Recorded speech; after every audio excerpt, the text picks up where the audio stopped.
ധന്യമീ ജീവിതത്തിന്റെ ശ്രോതാക്കൾക്ക് നമസ്കാരം.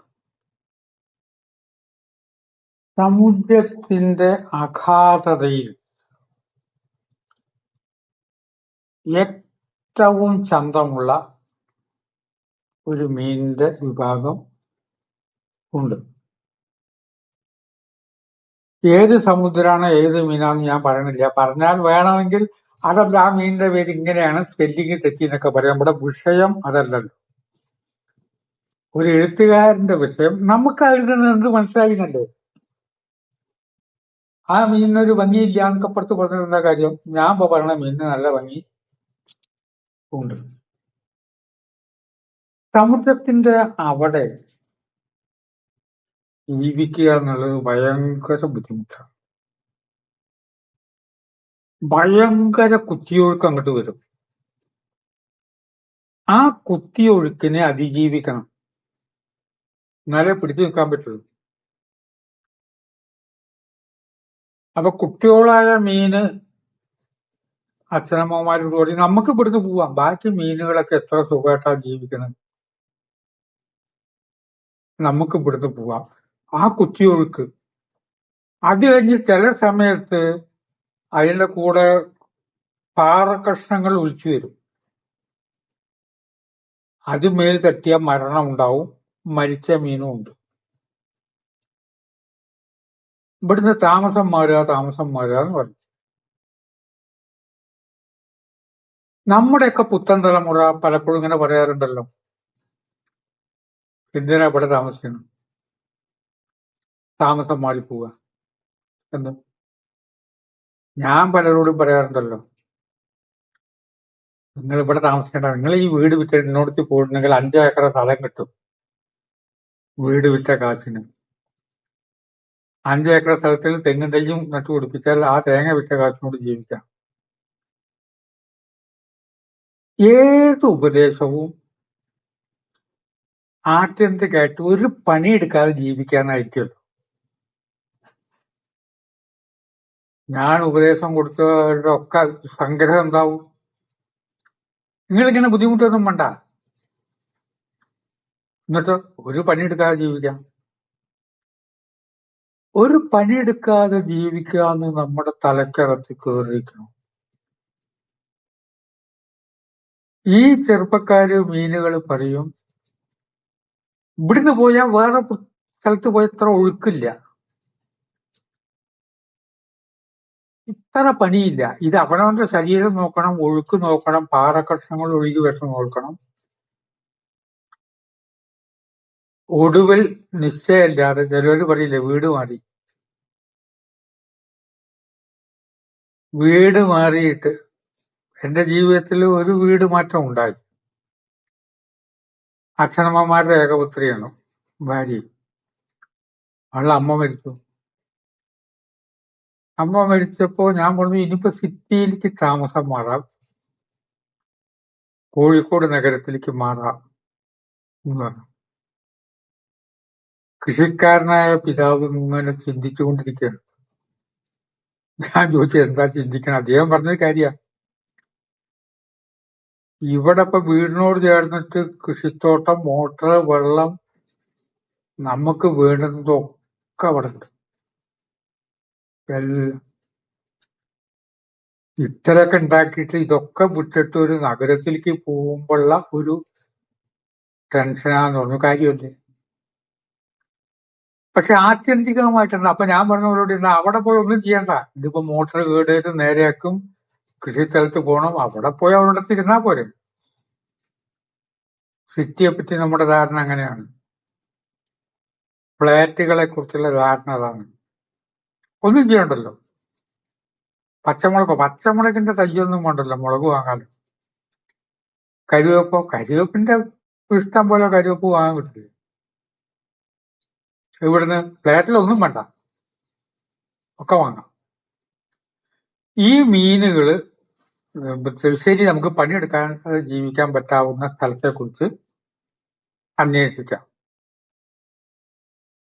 ഇവര് ഗൂഗിളിൽ തിരഞ്ഞുണ്ടാവും, അവരുടേതായിട്ടുള്ള ബുദ്ധി കൊണ്ടൊന്ന് വിചാരിച്ചാൽ മതി. ഒരു പണിയെടുക്കാതെ ജീവിക്കാൻ പറ്റുന്ന സ്ഥലം ഏതാണെന്ന് നോക്കി. അപ്പൊ ഒരു സ്ഥലം കണ്ടുപിടിച്ചു. അവിടുത്തെ സമുദ്രത്തിലെത്തിയാൽ അവിടുത്തെ എല്ലാ മീനുകളും പക്ഷികളും സന്തോഷമായിട്ടാണ് ജീവിക്കുന്നത്. ഇവര് കുറെ ദിവസം യാത്ര ചെയ്ത് അവിടെ ചെന്നു. അവിടുത്തെ മീനുകളൊക്കെ വളരെ സന്തോഷമാണ്. ആകാശത്ത് പക്ഷികളുണ്ട്, ആ പക്ഷികൾ സന്തുഷ്ടമാണ്. ചെറുപ്പക്കാര് ചോദിച്ചു ബാക്കിയുള്ളവരോട്, ഇവിടെ പണിയൊന്നും എടുക്കണ്ടല്ലോ, ഒരു പണി എടുക്കണ്ട, പിന്നെ പിന്നാളുടെ കിട്ടും, നാളെ നേരം വിളിച്ചാവുമ്പോ കാണാം, ഇതുപോലെ സുഖം വേറോട് കിട്ടും. നേരം വിളിച്ചായി. അപ്പോഴാണ് ഒരു ഷിപ്പ് വേണത്. ഷിപ്പ് കുറച്ചകത്ത് വന്നിട്ട് ആ ഷിപ്പിൽ ആഹാരം കഴിച്ചവരുടെ വേസ്റ്റ് മുഴുവൻ തള്ളുന്ന ഈ സ്ഥലത്താണ്. അത് കംപ്ലീറ്റ് ആയി തള്ളിയിട്ട് ഷിപ്പാട് പോയി. ഈ മീനുകൾക്ക് മുഴുവൻ തിന്നാലും തീരില്ല. പൊന്തി കിടക്കുന്നത് ആകാശത്തിലെ പക്ഷികൾ വന്നിട്ട് കൊത്തി കൊണ്ടുപോയി തുടങ്ങി. എന്തെങ്കിലും പണിക്ക് പോകണമെന്ന് ഒരിക്കലും തീരില്ല അത്. അതുകൊണ്ടൊരു സ്നേഹമുണ്ട് പരസ്പരം. വേറെ ആളോട് മത്സരിക്കേണ്ട കാര്യമില്ലല്ലോ. എല്ലാവർക്കും തീറ്റ സാധനം ധാരാളമല്ലേ. നമുക്ക് തീറ്റ സാധനം ധാരാളം ഉണ്ടാവും, നമ്മൾ എന്ത് ചെയ്യും? നമ്മുടെ സ്വഭാവം നേരെയാവും. ഇവിടെ വാ, ഇന്നൊരു പിടിയുന്നു. എല്ലാവർക്കും വിഭവസമൃദ്ധമായുള്ള ആഹാരം കഴിച്ച സമയത്താണ് ചിലപ്പോ വിഷുവോ ഓണനാടിലോ അയൽവാസി വന്ന് കയറുമ്പോ, എന്താ കൂട്ടാ, ഇരിക്കി കുറച്ച് കഴിച്ചു പോവാ. അല്ല, ഞാൻ പയറെടുത്ത് ഊണിച്ചിട്ടാ വന്നത്. ശരി, ഒരു 4 പഴമുറുക്കെങ്കിലും കഴിക്കും. സ്വഭാവം നന്നു. 3 ദിവസം കഴിഞ്ഞു അടുത്ത ഷിപ്പ് വന്നു. അടുത്ത ഷിപ്പ് വന്നപ്പോ ഇതേപോലെ വേസ്റ്റ് തന്നെ. സുഖമായി ജീവിച്ചു. വെള്ളച്ചാട്ടത്തിന് ജീവിക്കും വേണ്ട, ഒഴുക്കിൽ പാറകൾ വരുമോ എന്ന് പേടിക്കും വേണ്ട. സുഖജീവിതം. ആ സുഖജീവിതം നമ്മൾ കുതിക്കുന്നതാണല്ലോ. ബാങ്കിൽ ഇത്ര കോടി ഉറുപ്പുണ്ട്, അതിന്റെ പലിശ മതി. വീട് വാടകയ്ക്ക് കൊടുത്തിട്ടുണ്ട്, ആ വാടക കാശ് മതി. കയ്യും കെട്ടിക്കൊണ്ടിരിക്കുക. ഇതാണല്ലോ നമ്മൾ ആഗ്രഹിക്കുന്നത്. നല്ല പെൻഷൻ കിട്ടുക. പെട്ടെന്ന് എന്ത് സംഭവിച്ചു വെച്ചാൽ, ഈ വേസ്റ്റ് കൊണ്ടുവന്നിടുന്ന കേന്ദ്രം അവര് മാറ്റി. ഇവിടെ ഒന്നും തിന്നാൻ കിട്ടാനില്ലാതെ ആയി. പിന്നീട് വന്ന ഷിപ്പിൽ ആഹാരത്തിന്റെ വേസ്റ്റ് അല്ല ഇടുന്നത്, ആ വെള്ളത്തിലെ ജീവജാലങ്ങളൊക്കെ ചത്തുപോകും. അങ്ങനത്തെ മാരകമായ വേസ്റ്റാണ് ഇടുന്നത്. കുറച്ചു ദിവസം പട്ടിണി കിടന്നു, വെള്ളത്തിൽ കിടന്ന് ചാവും തോന്നി. എന്താ മുത്തച്ഛ ചെയ്യാന്ന് ചെറുപ്പക്കാരായ മീനുകൾ ചോദിച്ചു. മുത്തച്ഛൻ പറഞ്ഞു, നമുക്ക് പണ്ടത്തെ സ്ഥലത്തേക്ക് പോവാം.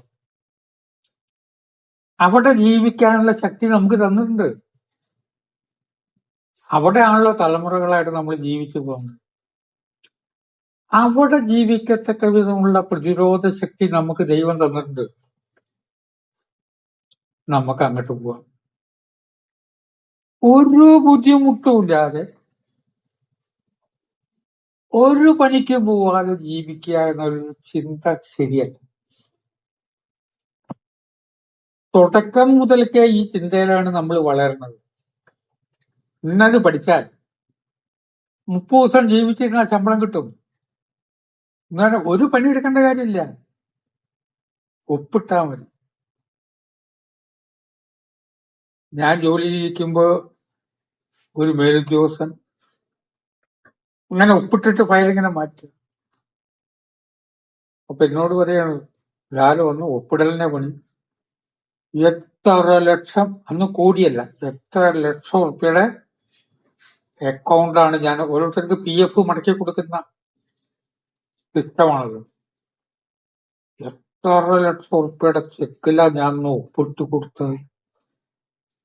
ഈ ഒപ്പിടുന്നതിനാണ് ശമ്പളം വാങ്ങുന്നത്. അങ്ങനെ ഒപ്പിട്ട് ശമ്പളം വാങ്ങത്തക്ക വിധം പണിയെടുക്കാതെ ശമ്പളം കിട്ടാതെ ഒരു പണിയും ചെയ്യാതെ ജീവിക്കാൻ ഉള്ള ഒരു ശ്രമം എല്ലാവരിലും ഉണ്ട്. ഇവിടെ വിട്ട വേറൊരുത്ത്, അവിടെ പോയ വയനാട്ടിലെ എസ്റ്റേറ്റ് എന്നൊക്കെ പറഞ്ഞ പോലെ ഒരു കാര്യം ആ കാരണവരായ മീൻ പറഞ്ഞു. പ്രതികൂല സാഹചര്യം എവിടെ ഉണ്ടാവും. ഇപ്പൊ ഈ ഒപ്പിട്ടാ മതിയല്ലോ എന്ന് പറഞ്ഞവർക്ക് വേറെ പ്രശ്നം ഉണ്ടാവും. ഒരു ഒപ്പ് പഴയ്ക്കുമ്പോഴോ ഒരു പ്രശ്നം പഴയ്ക്കുമ്പോഴോ അബദ്ധം പറ്റിയിട്ട് അകത്തായവരുണ്ട്. എവിടെ ഒരു പ്രതികൂല സാഹചര്യം വരും, പെട്ടെന്നൊരു പ്രതികൂല സാഹചര്യം വരുമ്പോഴേക്കും കംപ്ലീറ്റ് വീടും ഒക്കെ വിറ്റിട്ട് വേറെ സ്ഥലത്തേക്ക് മാറുക എന്നുള്ളത് അബദ്ധമാണ്. എന്നും അത് ഉണ്ടാവില്ല. ആഹാരത്തിന്റെ വേസ്റ്റ് ആ ഷിപ്പ് കൊടുത്തിട്ടുള്ളത് എന്നും ഉണ്ടാവും എന്ന് വിചാരിച്ചില്ല. തെറ്റാണ്. നമ്മുടെ ധാരണ പലതും മാറാൻ ഈ ആശയം ഗുണം ചെയ്യില്ലേ എന്ന് ചിന്തിച്ച് വാക്കുകൾ സംഭരിക്കുന്നു. നമസ്കാരം.